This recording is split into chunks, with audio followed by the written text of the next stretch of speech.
Төле Би ауданында жоспарлы алдын алу іс-шарасын өткізу аясында полицейлердің назары көшелер мен қоғамдық орындарда қоғамдық тәртіп пен жол қауіпсіздігін қамтамасыз етуге аударылды. Тәртіп сақшылары сенбі жексенбі күндері жүргізген рейд барысында жалпы 182 әкімшілік құқық бұзушылықты анықтады.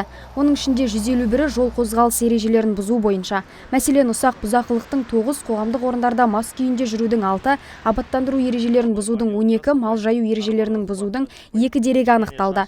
Бұдан басқа техникалық байқаудан өтпеген 8, автокөлікті басқару кезінде телефонды пайдаланған 6, қауіпсіздік белдігін тақпаған 37, маневр жасау ережелерін бұзған 5 және де мас күйінде көлік басқарған бір жүргізуші жауапкершілікке тартылды.